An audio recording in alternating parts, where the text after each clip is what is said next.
팔복 중에 제일 쉽게 이해되지 않는 말씀 중에 하나가 이 세 번째, 온유한 자가 복이 있다, 땅을 기업으로 받을 것이다. 한국말로 온유하다, 따뜻하고 부드럽다 이런 뜻이죠. 그래서 대부분은 이것은 천성적인 성품 또는 기질과 관계에서 따뜻하고 부드러운 것. 그래서 온유한 사람 그러면 성격이 온화하고 부드러운 사람, 얼굴 표정이 부드럽고 상냥하고 친절하고 거칠거나 투박하지 않고 따뜻함이 보이는 사람을 온유한 사람 그럽니다. 이런 사람은 생각해보면 가지고 있던 땅도 빼앗길 것 같은데 이런 사람들이 땅을 기업으로 받는다는 말씀은 더더욱 잘 이해가 되지 않습니다. 땅에 대한 말씀은 다음 주에 또 자세히 나누기로 하고, 오늘은 온유한 사람이 무엇인지, 왜 이 사람을 복되다고 하는지 살펴보려고 합니다. 우리가 잘 아는 고린도전서 13장에 보면 사랑은 오래 참고 사랑은 온유하며 할 때도 온유란 말이 나오죠. 이 헬라어 단어로 여기 쓴 단어 온유는 크레스토스입니다. 주로 영어 성경에 kind, 친절하다라고 번역이 되죠.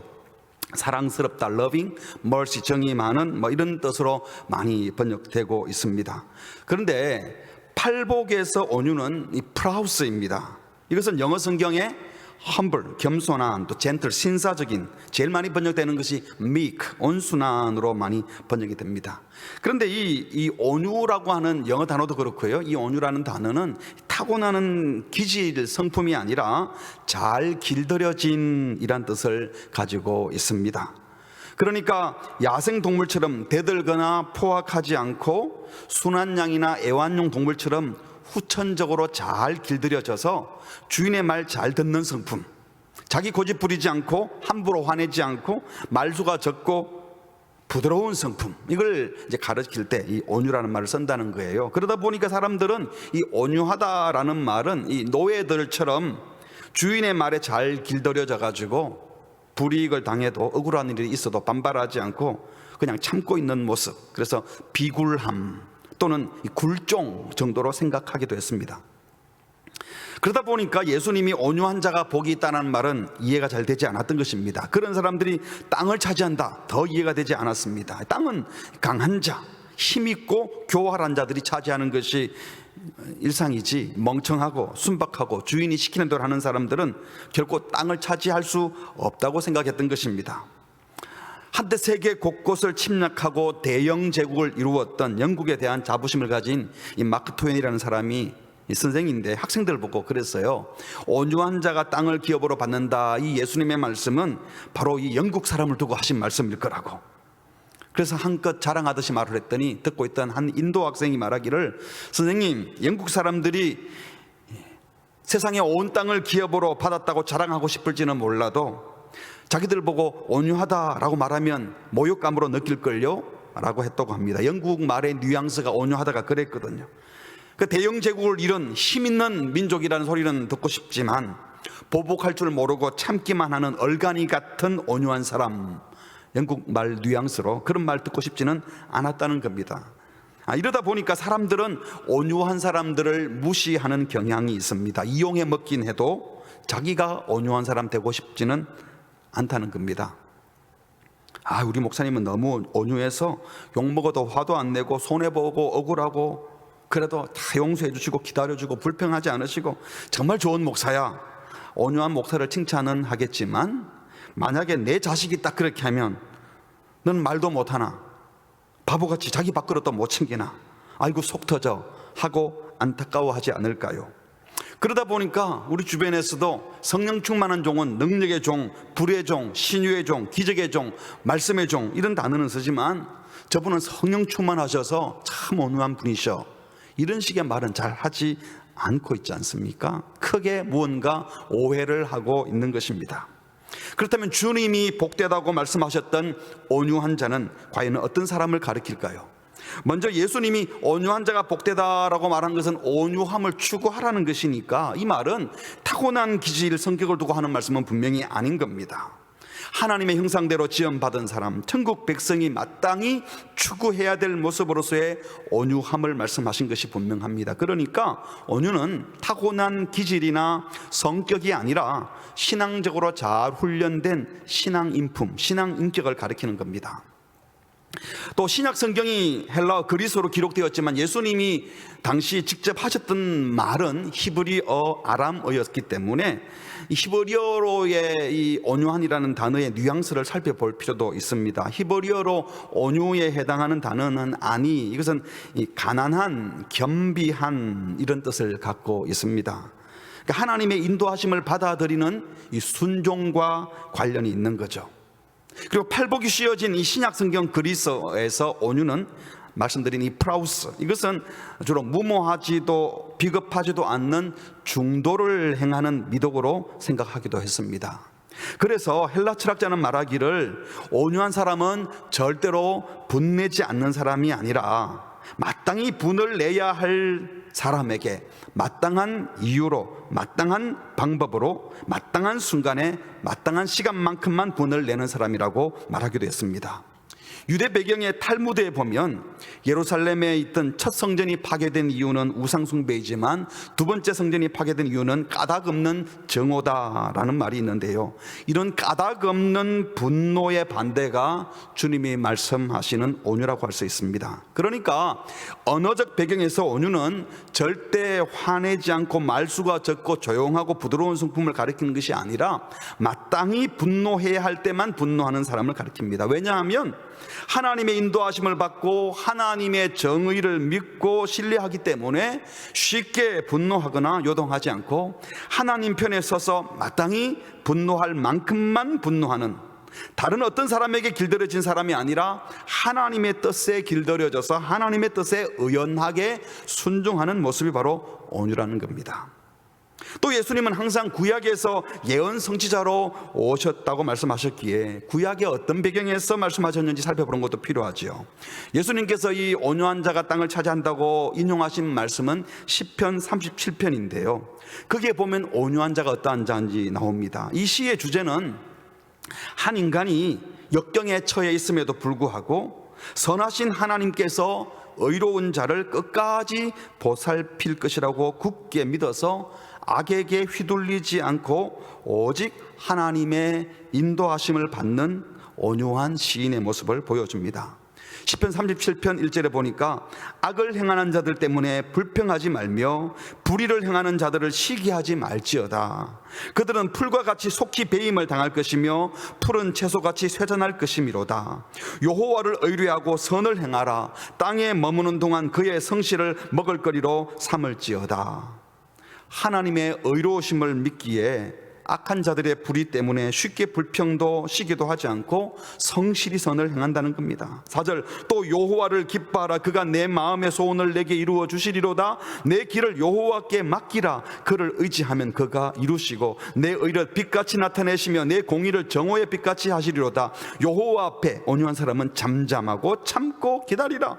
자기 길이 형통하며 악한 꾀를 이루는 그 악한 사람들 때문에 불평하지 말지어다. 왜요? 하나님의 공의를 믿기에, 하나님의 의로우심을 믿기에 쉽게 흥분하지 않고 잠잠히 기다릴 수 있다는 겁니다. 8절, 분을 그치고 노를 버리며 불평하지 말라. 오히려 악을 만들 뿐이라.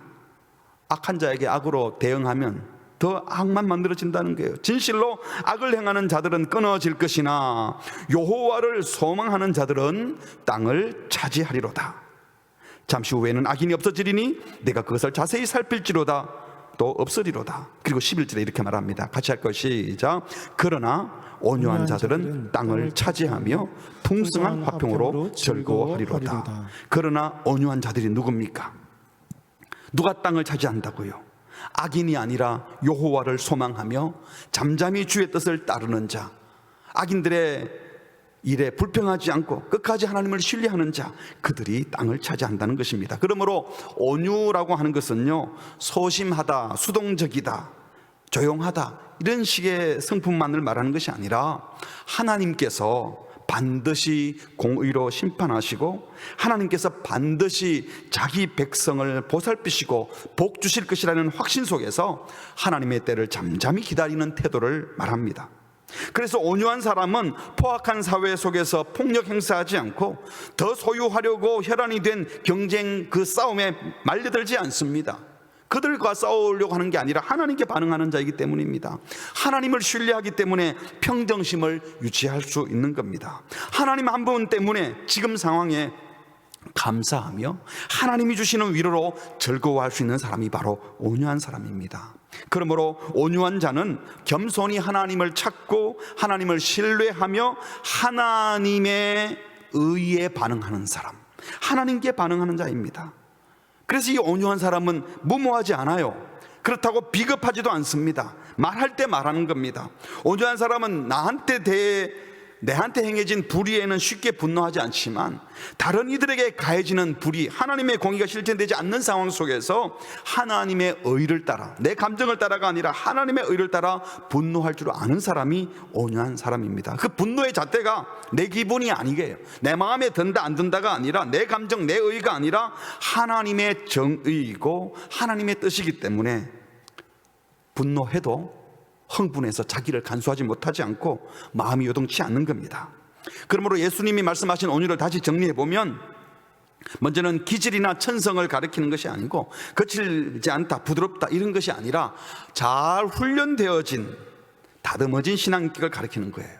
유순하고 수동적으로 아무 행동도 하지 않고 끌려다니는 성품이 아니라 의로우신 하나님을 신뢰하기 때문에 부당한 대접받고 포악한 자들 횡포가 있어도 그 사람들 무서워서 겁이 나서 또는 속이 부글부글 끓지만 힘이 없어서가 아니라 하나님을 온전히 신뢰하기에 힘이 있어도 속이 끓지 않고 감정적으로 화를 내거나 불평하지 않고 악을 악으로 갚지 않고 기꺼이 참고 평정심을 유지하는 사람, 이들이 온유한 사람입니다. 그러므로 예수님께서 말씀하시는 이 온유, 프라우스라는 것은요, 외형적인 폭력이나 잔인함의 반대어 정도가 아니라 적극적으로 사랑하다가 고통을 받아도 그 고통을 준 자에게 같은 방식으로 반응하지 않고 오히려 참고 인내하고 온화하고 부드러운 마음을 유지하는 우리 한자성어의 외유내강의 자세가 바로 온유인 겁니다. 그래서 온유한 사람은요, 넉넉한 마음으로 웃지만 절대로 비웃지 않습니다. 무시하지 않습니다.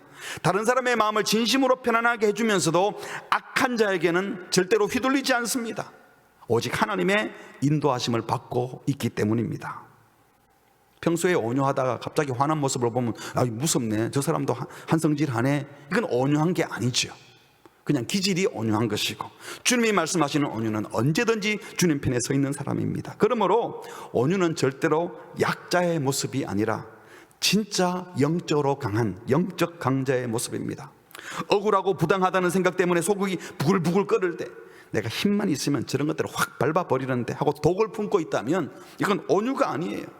나를 무시해, 날 어리다고 무시해, 나 힘없다고 무시해, 그건 온유가 아니에요. 독을 품고 있잖아요. 여러분, 호랑이나 사자같이요 아주 강한 동물들은 독을 품지 않아요. 뱀도 큰 구렁이는 독이 없다 그러잖아요. 독을 품은 짐승을 보면 전부 다 조그만 것들이에요. 작은 것들. 진짜 힘으로 안 되니까 독으로 하는 거예요. 마찬가지입니다.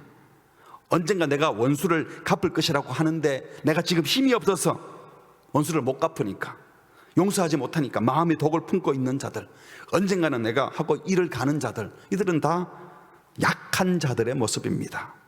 강하지 못한 자의 모습입니다.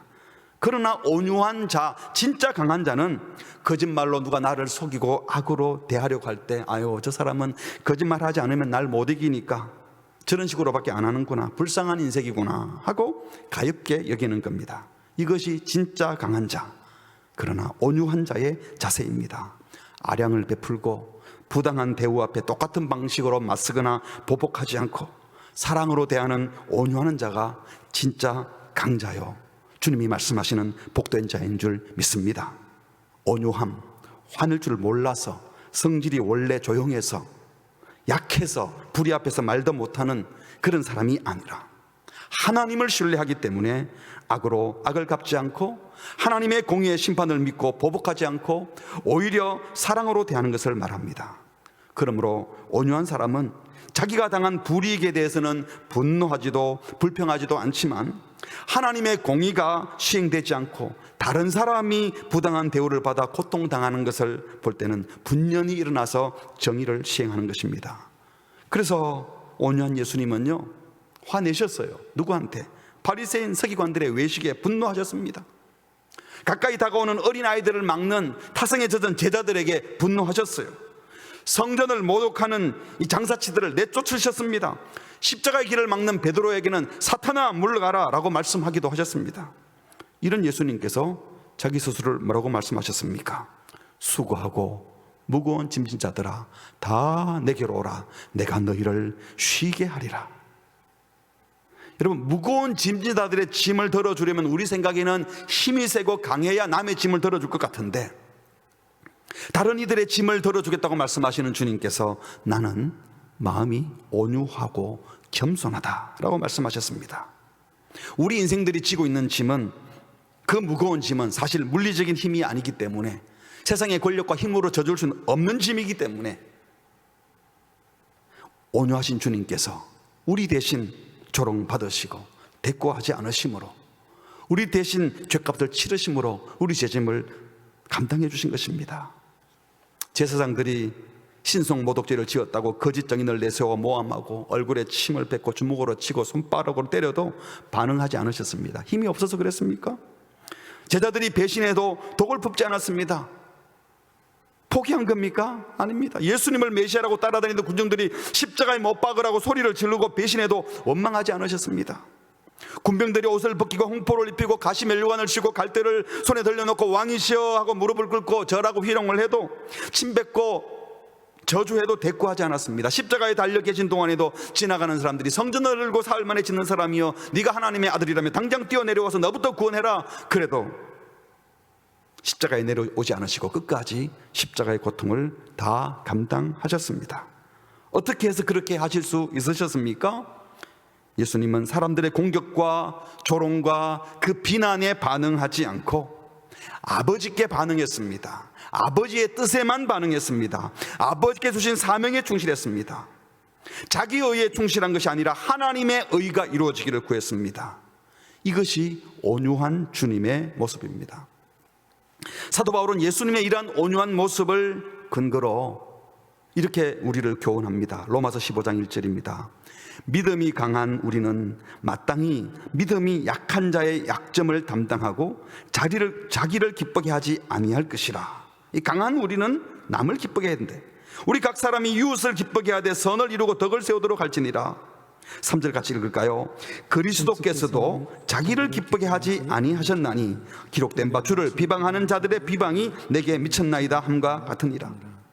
예수님이 비방을 받아도 그 비방을 다 받아들이고 그것에 반응하지 않고 아버지의 뜻에 순종하셨던 것은 연약한 자를 구원하기 위함이었습니다. 약해서 조롱받으신 것이 아니라 자기를 기쁘게 하지 않고 아버지를 기쁘게 하고 죄인들을 살리기 위하여, 선을 이루고 덕을 세우기 위하여 온갖 비방을 다 받아내신 것입니다. 사도 바울은 예수님께서 그러셨던 것처럼 우리 강한 자가 약한 자의 약점을 담당하고 다른 사람들을 기쁘게 하는 삶을 살아야 한다고 권면합니다. 이것이 바로 예수님의 온유함입니다. 우리도 이런 온유한 자가 되어야 합니다. 그러므로 온유하다라고 하는 것은 약하거나 비굴한 것이 아니라 오히려 능력이 있고 강하다는 증거입니다. 우리가 온유하다라고 하는 것은 나의 우월함으로 남의 열등함이나 천박함이나 약함을 드러내서 내가 우쭐해지려고 하는 것이 아니라 약한 그들이 유익을 얻게 하고 부족한 그들이 힘을 얻도록 하기 위해서 온유한 겁니다. 온유한 사람들은 절대로 남을 비웃지 않습니다. 웃음으로 대하면서 그들을 사랑해주고 그들이 행복해지기를 바라고 그들에게 평화가 임하도록 해줍니다. 이것이 바로 온유함이 주는 진짜 실력입니다. 우리 예수님의 온유함이 바로 그것이었습니다. 그러므로 온유는 타고난 성품 중에 하나가 아니라 예수 믿는 사람에게 반드시 있어야 될 성도됨의 표지입니다. 나는 그런 것이 아니라 나는 그냥 화끈하게 할래, 나는 열정적으로 할래. 화끈하기도 하세요. 열정적으로 하세요.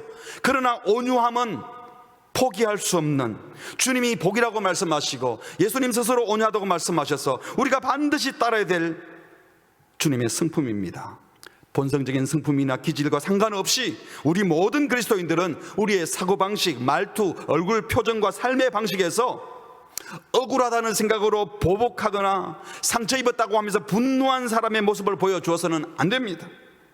우리가 하나님께 받은 그 큰 은혜와 사랑에 감사해서 어떻게든 다른 이들을 배려하고 넓은 아량으로 품어주고 선하게 대해주면서 그들이 불의한 대우를 받을 때 어연하게 의로운 분노를 내줄 줄 아는 그 사람이 바로 온유한 사람인 것입니다. 그래서 성경은 자주자주 온유함을 강조합니다. 갈라디아서 5장에는 오직 성령의 열매는 하면서 성령의 열매가 23절에 온유라고 말씀하셨죠. 골로새 3장 12절에서는 구원받은 백성은 지난 수요일에도 말씀하셨지만 우리가 겸손과 온유로 옷을 입어야 된다라고 말씀하셨습니다. 디모데전서 6장에는 보면 교회 지도자가 갖춰야 될 성품을 나열할 때 항상 이 온유가 나와요. 6장 11절 믿음과 사랑과 인내와 온유를 따르라. 하나님의 사람은 온유를 추구해야 된다. 디모데후서 2장 24절에는 마땅히 주의 종은 다투지 않고 모든 사람을 대하여 온유해야 한다. 잘 참아야 한다. 그리고 갈라디아서 6장 1절에서는요, 형제들아 사람이 무슨 범죄한 일이 드러나거든 누군가가 잘못해서 야단칠 때에도 온유한 심령으로 그러한 자를 바로잡고, 우리는 야단치다가 내 분에 못 이겨가지고 나중에는 화를 내고 싸우는 사람도 있지 않습니까? 디모데후서 2장 25절에도 거역하는 자, 거역하면 내 속이 부글부글 끓는 것이 아니라 하나님이 기뻐하지 않을 것이라는 마음 때문에 사랑의 마음을 품고 온유함으로 훈계해야 한다는 겁니다. 그만큼 온유는 신자됨의 표지요, 좋은 지도자의 표지요, 성령 충만함의 열매라는 것입니다. 이렇게 온유를 권면하고 강조하는 것은, 온유는 하나님이 은혜 주시면 어떤 사람도 하나님이 훈련시켜 주시면 후천적으로 변화될 수 있는 성품이라는 겁니다. 그래서 우리는 온유한 사람이 되기를 소망하고 훈련해야 합니다. 난 안 할래, 난 이대로 살래 해서는 안 된다는 겁니다. 사도 바울이 고린도 교인들 보고 내가 그리스도를 본받는 자 된 것 같이 여러분들은 저를 본받으십시오 라고 말씀했을 때 사도 바울이 어떤 예수님을 본받으려고 했을까요? 바로 온유하고 겸손한 예수님을 본받으려고 했을 겁니다. 그런데 우리가 아는 것처럼 예수님을 만나기 전 바울은 자기 열심에 빠져서 예수님의 제자들을 체포하고 죽이는 일에 앞장섰던 사람이고, 실제로 많은 사람을 죽였던 살인자였습니다. 폭행자였습니다. 온유한 사람과는 거리가 먼 사람이었습니다. 거기다가 더구나 바울은 정통 유대인, 가말리엘 문화에서 배운 지식인, 로마 시민권까지 획득한 교만하기에 딱 좋은 사람이었습니다. 그런 그가 예수님을 만나면서 거룩하신 하나님 앞에서 자신의 죄된 모습과 불결한 모습을 발견하고 난 다음에는 자기가 죄인 중에 괴수임을 알았고, 은혜 아니면 살 수 없는 나의 나된 모든 것은 하나님의 은혜임을 깨닫는 겸손하고 온유한 사람이 되었습니다. 하나님이 바울에게 숱한 고난과 연단을 통과시키면서 그렇게 훈련시켜 준 겁니다. 바울이 예수님 처음 만났을 때는 그렇게 온유하지 못했어요. 바나바와 싸워서 선교도 나누어서 가기도 했고, 베드로가 외식한다고 야단치기도 했던 그런 사람입니다.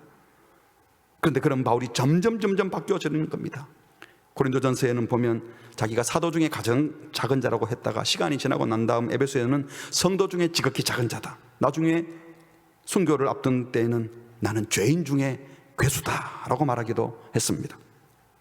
포악한 핍박자가 다른 사람을 높이고 자기를 낮추는 온유한 성품의 성도로 변화된 것, 예수 믿은 후에 주신 하나님의 훈련의 결과였고 하나님이 베푸신 은혜의 결과였습니다. 그래서 하나님께서는요, 온유하지 못한 사람은 고난을 주고 고통을 줘서라도 온유하게 만드십니다. 모세가 그 대표적인 예죠. 모세가 이 바로 공주의 아들로 왕궁에서 자랐을 때 그 역시 바울이 예수 만나기 전처럼 품성 자체가 온유한 사람이 아니었잖아요.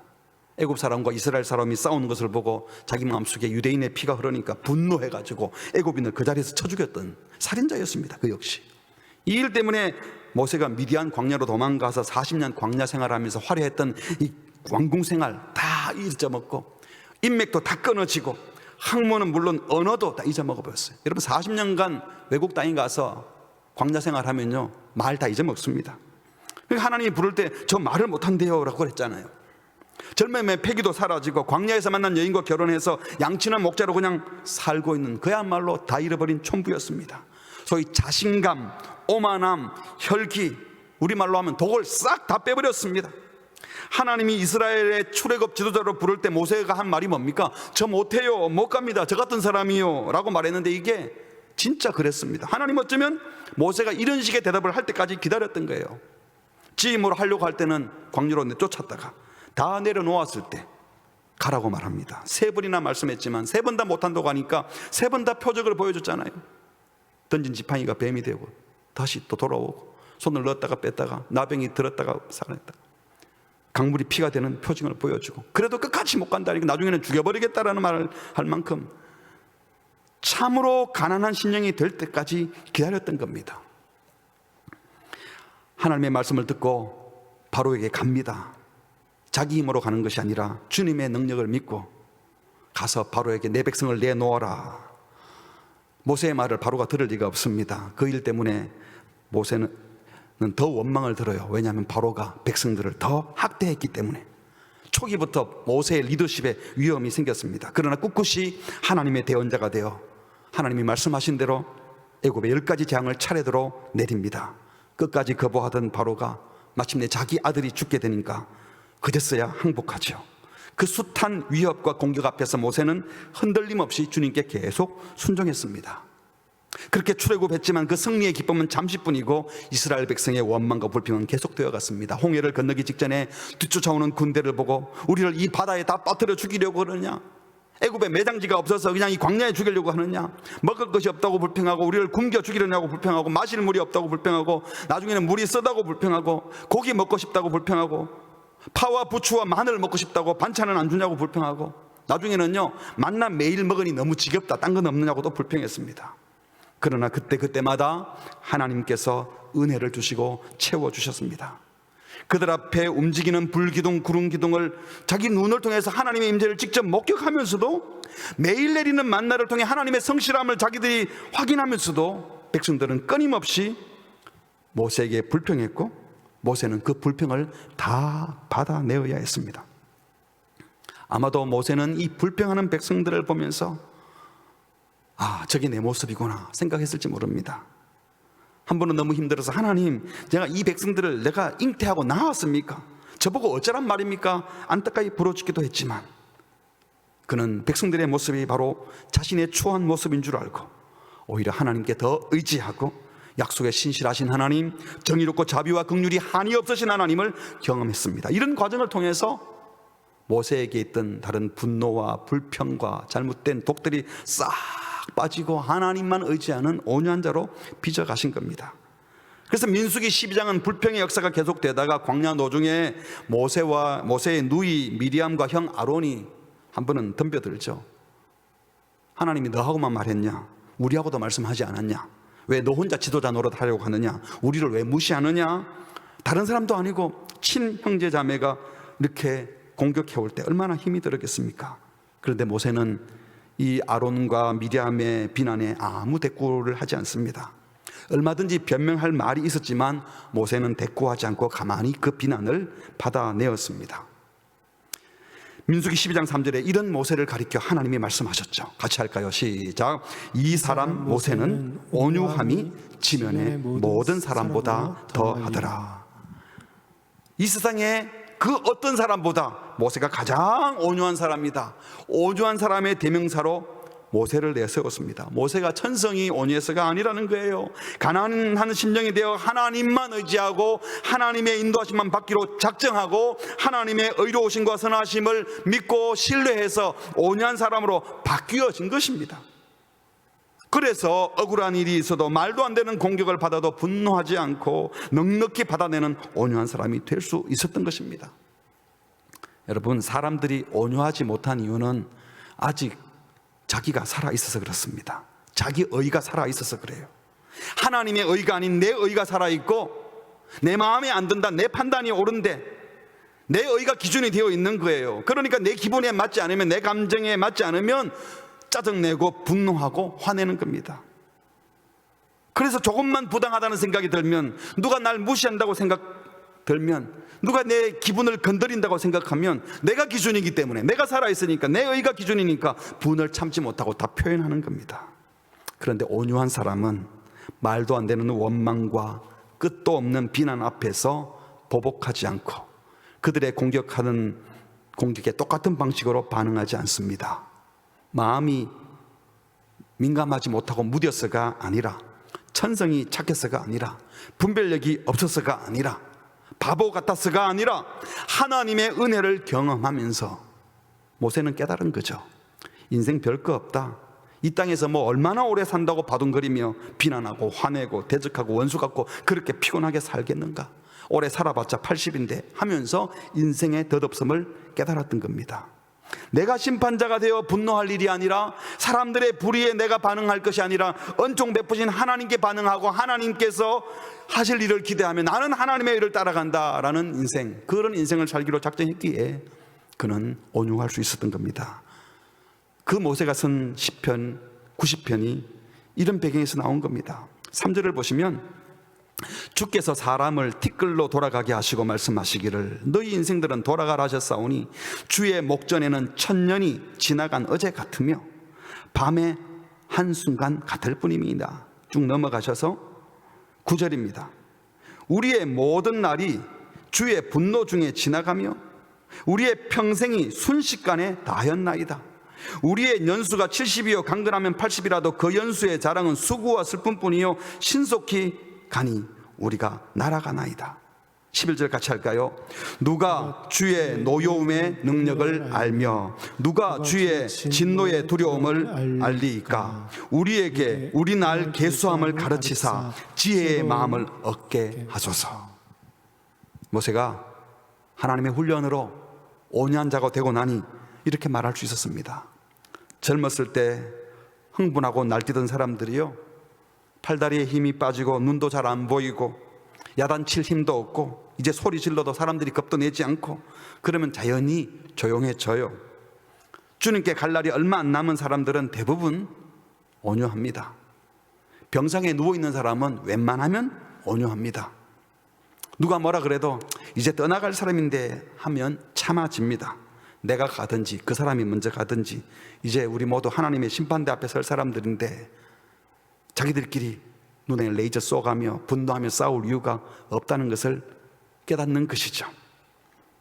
그런데 여러분, 힘이 다 빠져가지고 아무도 내 말 안 들으니까 이제 열내봤자 소용없어.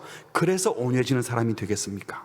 바라기는 나이 들어 힘이 빠져 할 수 없이 온유해지는 자가 아니라 지금 하나님의 의로우심과 공평하심과 자비와 긍휼이 많으심을 분명히 믿고, 혹 내게 힘이 있고 능력이 있고 실력이 있어도 내 힘과 능력과 실력보다 주님을 더 신뢰하기에 내 감정은 늘 잘못될 수 있기 때문에 내 감정이 이끄는 대로 분노하지 않고 하나님의 의를 따라 하나님이 원하시는 대로 분노할 줄 아는, 어떤 경우에도 주님의 눈으로 다른 사람을 대할 줄 아는 온유한 사람들이 꼭 되시기를 주님의 이름으로 축복합니다. 말씀을 맺으려고 합니다. 사람들의 다툼은 결국은 온유하지 못했습니다. 내 마음에 일어나는 분노와 고통의 대부분도 온유하지 못했습니다. 온유하지 못한 것은 의로우신 하나님을 신뢰하지 않기 때문입니다. 혹시 이런 마음이 듭니까? 누구를 속이려고 덤벼들어 날 바보로 알아? 지금 누구한테 삿대질이야? 도대체 나를 뭘로 보는 거야? 그런 식으로 말할 거야? 사람을 무시해도 유분수지. 내가 얌전히 있으니까 완전히 호구로 아는 모양인데 정말 자존심 상하네. 정말 어디 한번 본때를 보여줄까? 또 시작했어. 잘난 척 하기는. 뭐가 잘났다고 큰 소리야. 나한테 그렇게 나쁘게 하고도 아무 일 없을 것 같아? 내가 반드시 갚아줄 거야. 이런 생각이 스쳐가고 있는 사람들은 하나님을 신뢰하지 않고 온유하지 않다는 증거입니다.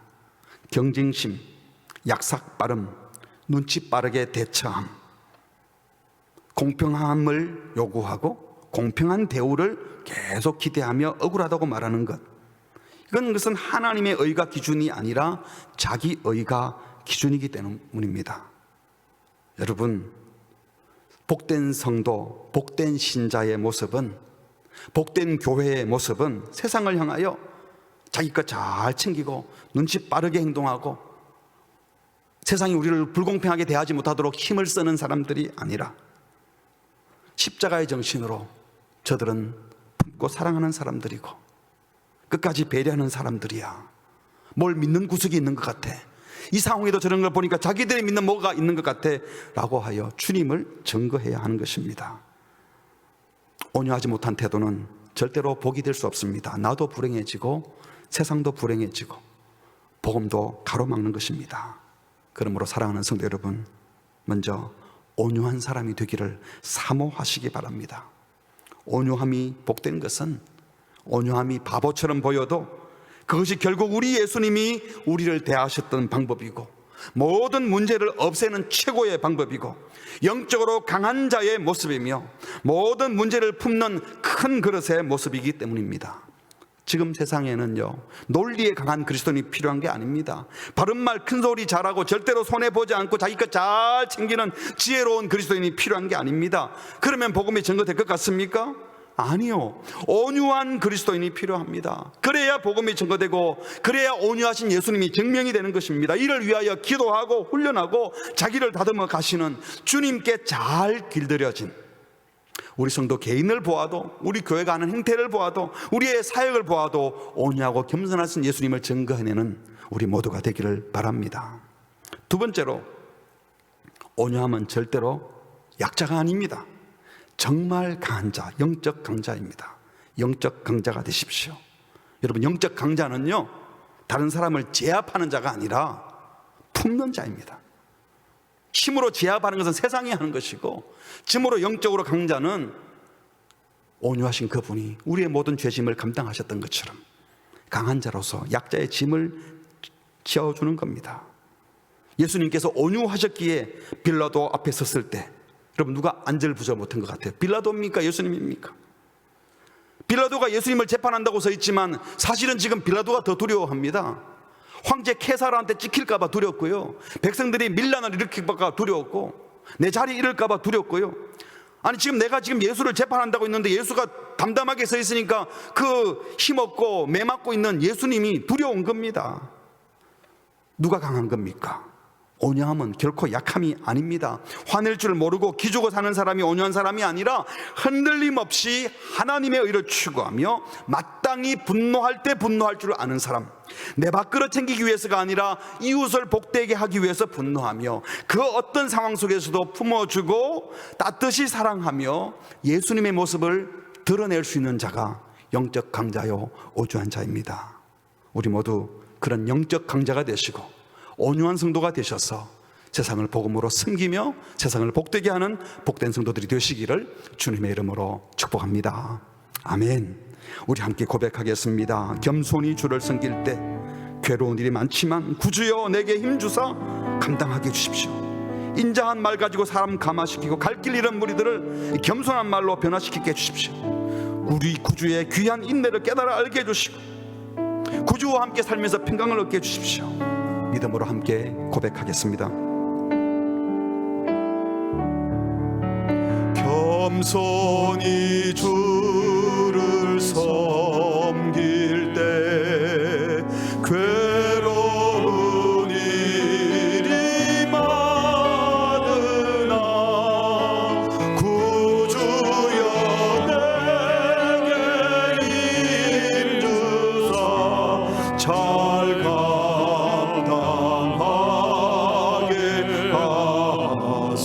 겸손히 주를 섬길 때 겸손히 주를 섬길 때 괴로운 일이 많으나 구주여 내게 힘주사 잘 감당하게 하소서. 인자한 말을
기도하겠습니다.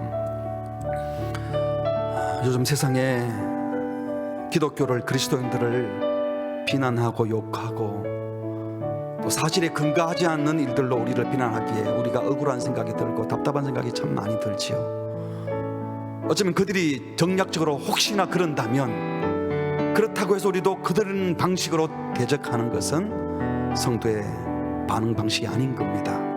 그래서 얻을 유익이 아무것도 없습니다.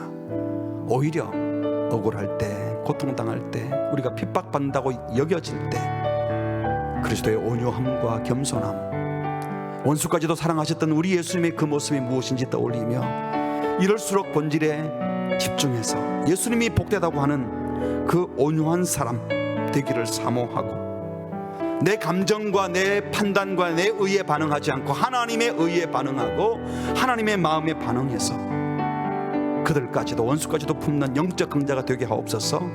우리 교회 공동체가 그런 교회가 되게 하시고, 우리 교회 사역도 그런 사역을 하게 하시고, 성도님들이 일터에서 음식 먹으러 식당에 가서도 공공시설을 이용하면서도 어떤 상태에서도 자기의 억울함과 자기의 불공평함을 말하는 것이 아니라 인내하고 온유함으로 사랑을 보여주시는 그런 삶을 살게 하여 주시옵소서. 온유한 말씀, 온유한 주님의 음성을 듣고 하나님 순종하겠습니다. 그렇게 변화시켜 달라고 우리 합심하여 같이 기도하시겠습니다.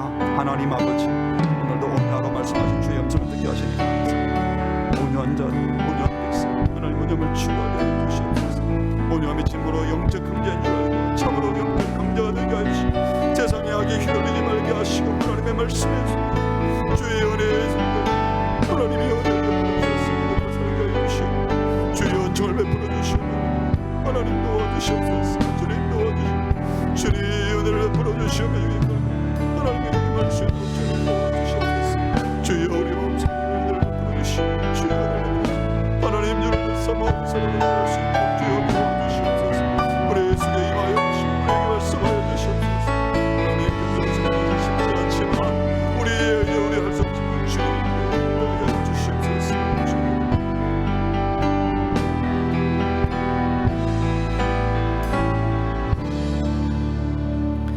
하나님 아버지, 온유하고 겸손하여 우리의 죄짐을 대신 담당하시고 우리를 구원하신 주님을 찬양합니다.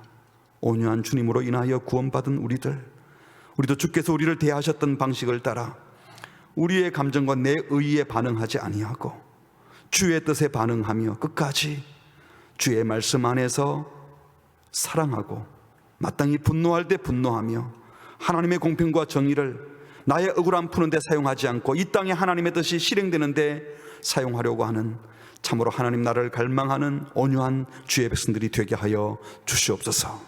온유함을 사모합니다. 온유한 영적 강자가 되게 하여 주시옵소서. 예수님의 이름으로 기도합니다. 아멘.